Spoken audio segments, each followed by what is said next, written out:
nedahaken toya utawi sumber ingkang melimpah sehingga manfaat maslahah fidini wa dunya wal akhirah. Sallallahu salam mugi tetep palimpahna panjenengan Rasul Muhammad sallallahu alaihi wasallam mugi kawula panjenengan sami tansah saged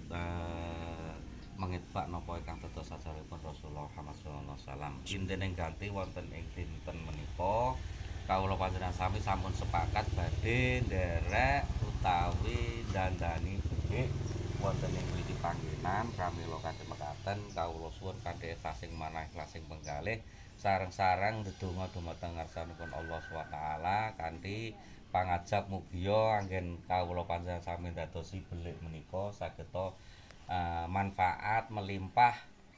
sumberipun lan migunani dumateng khususipun pelanggan kawula panjenengan sami lan murakabi dumateng sedaya ingkang betakaken pramila kanthi mekaten wekdal ing enjang menika monggo tansah nyuwun dumateng Allah Subhanahu wa taala lantaran waosan kalimah tahlil mugi-mugi sedaya tansah pinaringan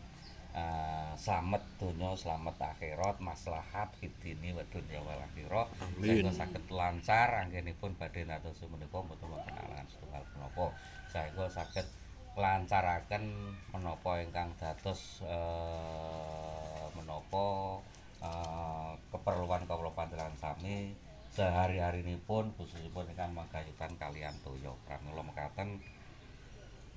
menika pinangka pambuka nggih monggo sareng-sareng dipun wontenaken salah setunggaling panyuwunan kanthi wasilah waosan kalimah tahlil berkatipun monggo dipun pimpin kalih panjenenganipun Pak Rafiq sakabehipun ing intinipun nderek nyuwun slamet maslahat fidini wa dunya wal akhirah. Amin. Aku tak nambahi mburi.